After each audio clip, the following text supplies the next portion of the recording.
Olá, meus amores! Sejam muito bem-vindos a mais um vídeo desse abençoado canal chamado Mentes de Atom. Hoje eu, Vanessa, vou falar sobre o arquétipo da Nefertiti e a minha experiência. Bom, pra quem não sabe, a partir ali do momento que eu conheci a ressonância harmônica, uma das palestras que mais me chamaram a atenção foi a palestra sobre Akhenaton.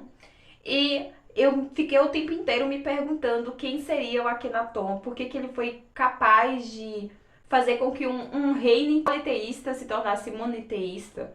Eu fiquei muito curiosa para saber e eu não tive acesso a essa informação na minha adolescência, quando eu estava estudando. Primeiro porque eu sou uma pessoa vidrada, apaixonada por negritude, estudo sobre o Egito, estudo sobre os nossos antepassados.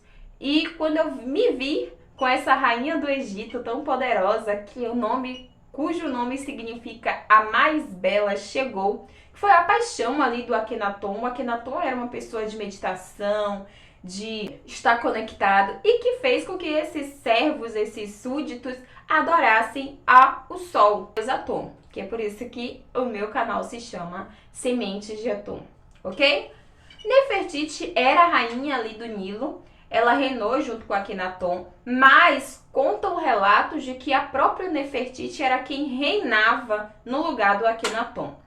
Algo bem interessante durante todo esse processo de estudo sobre a Nefertiti, antes de ativar esse arquétipo, esse é um dos meus arquétipos fixos, ele não sai da minha vida, é um arquétipo de realeza que representa a minha negritude, que representa a energia masculina. Eu sou de fazer, de ter atitude. Então o arquétipo da Nefertiti é um arquétipo que há relatos de que o deus Atom era a própria Nefertiti. Arquétipo que vai trazer amorosidade, generosidade, disponibilidade. E a Nefertiti, quando ela entra ali na sua vida, ela faz com que você se sinta mais bonita, mais capaz de comandar, mais capaz de falar. E isso são ferramentas importantes na minha área de trabalho. Atualmente eu sou professora e trabalho aqui na internet, tenho outras formas, trabalho fazendo trabalho científico também, mas eu gosto de falar, eu gosto de palestrar, eu gosto de estar em contato e de ensinar. Eu sou apaixonada por ensinar e eu acho que para você ensinar generosidade, você tem que ter esse amor, e a beleza é um ingrediente fundamental para você se sentir melhor, se sentir capaz de se conectar com as pessoas. Ninguém gosta de admirar o feio. Não existem pessoas feias, mas existem pessoas sem autoestima, e a autoestima que deixa a gente mais bonito, mais feliz. E é exatamente isso que a Nefertiti vai trazer para você. Essa autoestima, esse poder de entender quando você deve dizer não, quando você deve dizer sim.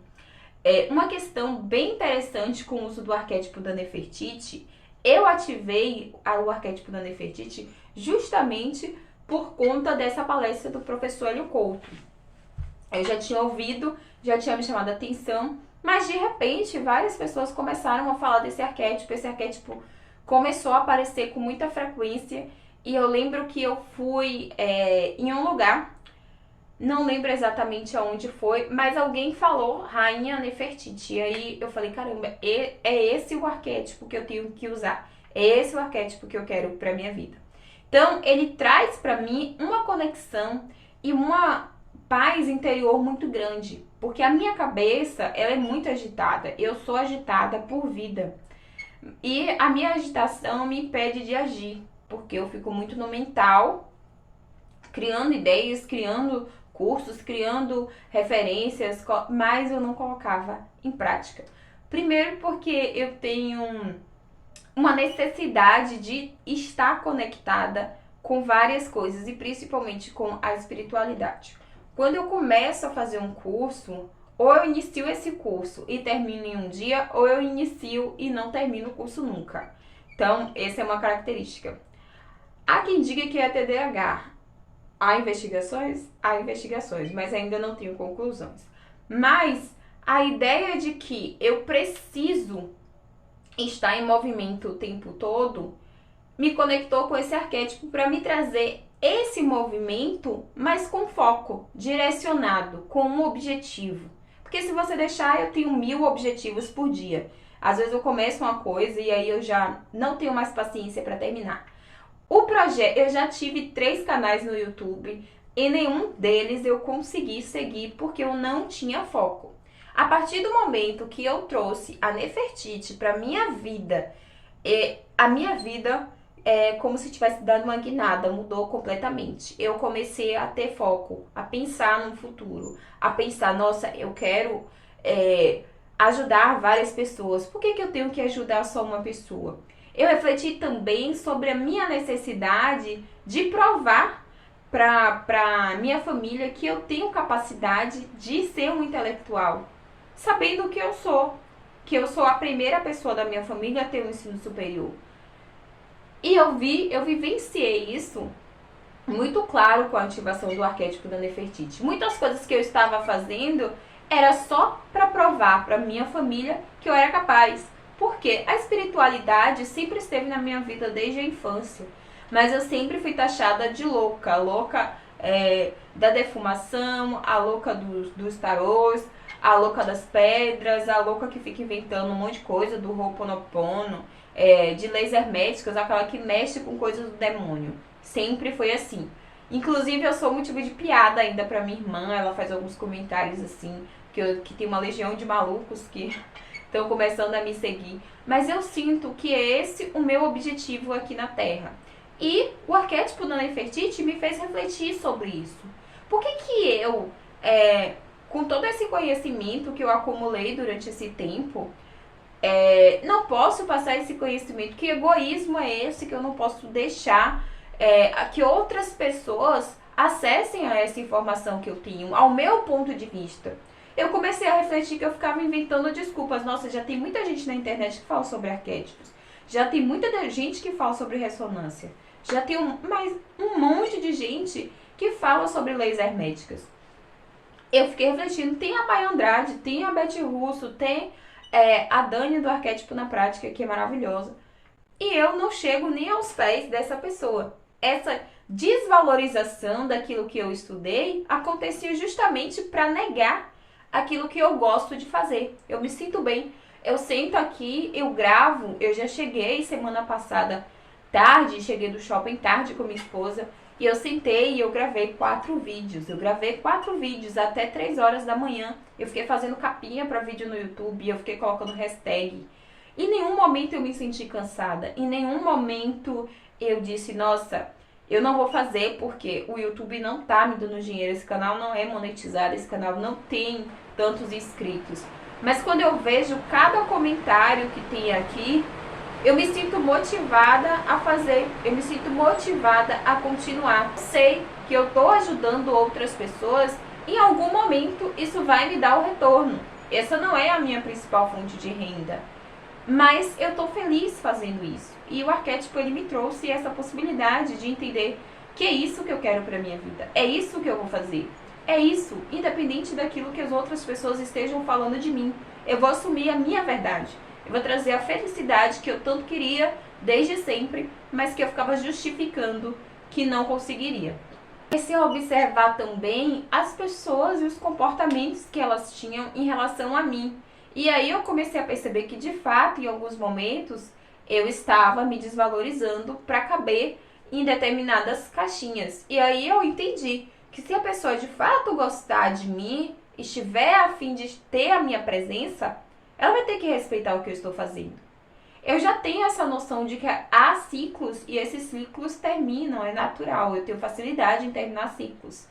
Mas a facilidade que eu não tinha era de entender quem de fato é meu amigo de verdade, é meu companheiro de verdade, está torcendo por mim. Porque eu fico tão individualista ali que eu não consigo olhar quem são as pessoas, que não conseguia, né? Quem eram as pessoas que de fato faziam parte desse ciclo. Às vezes eu achava assim, nossa, eu tenho 5 amigos, mas eles não estão nem aí pra mim. Mas eu consegui perceber que algumas pessoas tinham um olhar diferente, tinham um carinho maior, tinham um cuidado maior. Como é que eu vou dizer? Se importava com o que eu fazia. Você vai perceber isso. Quantas vezes você inicia um projeto e aí você tem vários amigos? Ninguém tem a obrigação de compartilhar o seu projeto, mas aquele amigo que de fato é seu amigo, entende o quanto isso é importante para você, Ele vai te apoiar, ele vai dizer que vai dar certo, ele vai compartilhar, ele vai trazer uma palavra de afeto para você, ele vai vibrar quando você recebe aquilo que é o mínimo para você. Mas ele vai estar ali do seu lado. Então isso ficou muito claro. A influência, influenciar pessoas, eu acho que é uma das coisas que o professor é capaz de fazer, que deve fazer. Eu não me sinto mais professora, eu me sinto youtuber mesmo, eu me sinto fazendo isso aqui, que é o que eu amo fazer. Mas a gente percebe uma facilidade de influenciar. Uma das coisas que eu pedi na minha RH era o arquétipo do palestrante. E aí, quando eu comecei aqui no YouTube, há uns 3 meses atrás, eu tinha vergonha de falar, eu tinha vergonha de mostrar meu rosto, eu tinha vergonha até de colocar minha foto nas capinhas. E hoje eu me sinto bem falando somente com a câmera. Eu tinha receio de que alguém encontrasse os meus vídeos e ficasse me zoando. E hoje em dia, tem mais de 4 meses que eu uso o arquétipo da Nefertiti, é o meu arquétipo fixo. Ele tá ali na minha telinha do WhatsApp. Eu sempre uso ele, eu procurei a figura de uma mulher negra. E a história ali da Nefertiti também me fascina demais. Se você observar, o olho de Horus é uma representação mística, né? Tem várias lendas que falam sobre o olho de Horus, e o olho de Horus também representa o lado Yin e o lado Yang.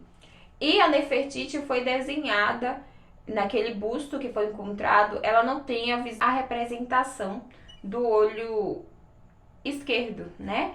E o olho esquerdo, ali na teoria do olho de Horus, diz que o esquerdo representa o quê? A energia feminina, a energia abstrata, é representado pela lua. Então, é a atrelação entre sentimentos, emoção, intuição e a capacidade de enxergar o lado espiritual. Então, há boatos, né, históricos de que a Nefertiti não teria esse olho porque a pessoa que fez o busto se apaixonou por ela, mas ela era tão apaixonada por Akhenaton que não deu atenção a esse sentimento.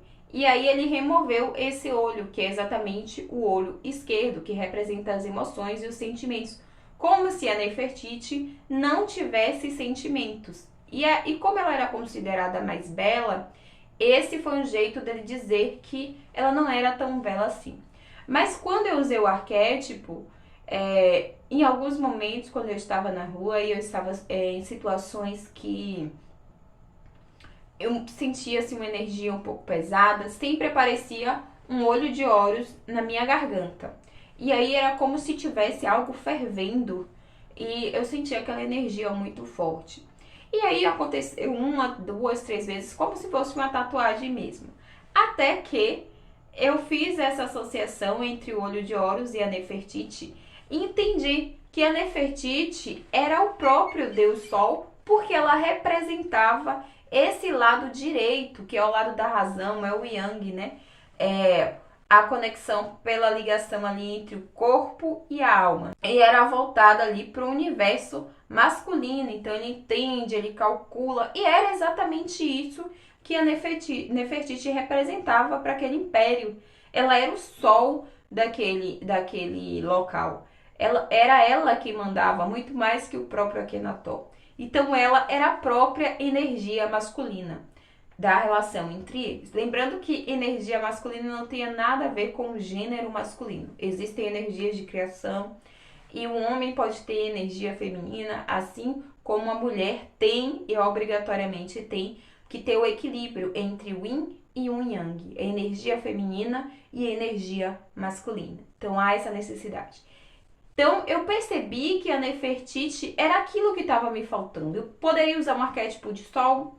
Poderia, mas eu coloquei ali uma rainha que me motiva a ter os meus próprios objetivos muito claros e saber exatamente onde eu quero ir e comandar o meu reino. Quem é o meu reino? Eu mesma, o meu corpo, a minha cabeça. Utilizar mais o meu lado racional. Então acho que ela veio justamente para fazer esse equilíbrio entre o Yin e o Yang, porque eu estava gerando vidas e projetos, mas eu não estava dando voz a esse projeto, eu não estava trabalhando nesse projeto de fato, só estava criando novos projetos. Então, A Nefertiti, ela foi um rompimento com o meu eu ali do passado, com a ideia de que eu devo fazer o que eu gosto, independente daquilo que as pessoas estejam falando, independente das pessoas que estejam me rodeando, e ter com que muita gente me ouça, com que eu me sinta feliz com o que eu faço, com que eu me sinta bem, com autoestima, com beleza e de fato ter um relacionamento mais sólido entre o meu consciente e o meu subconsciente. Bom, Nefertiti, se você quiser usar, e faça uso por mais de 1 mês ou 2 meses para você sentir de fato os benefícios do arquétipo da Nefertiti. Eu acho que é um arquétipo muito poderoso. Eu de fato uso como um arquétipo fixo. Acho que é uma rainha que não é como a Cleópatra, ela consegue ter um pouquinho mais de paz. A Cleópatra, ela traz um pouco mais de pesadelo, a questão da energia de vingança, entre outras coisas que são muito presentes no arquétipo da Cleópatra. Esse é um arquétipo para de fato você colocar o seu pezinho no chão e entender quem você é nesse universo, quem você representa para essa população, para você, para o seu universo, para a sua vida. Bom, gente, se você quer entender um pouquinho mais sobre arquétipos, figuras arquetípicas, arquétipos fixos, eu te convido para a minha primeira turma dos Arquétipos para Crescer, que abre inscrição no dia 7 de janeiro. Eu te espero lá. São 4 módulos e vou colocar um módulo extra, um precinho bacana, e eu tenho certeza que você vai conseguir conquistar os seus sonhos se você de fato estiver usando o arquétipo correto, tá bom? Beijo grande e até o próximo vídeo.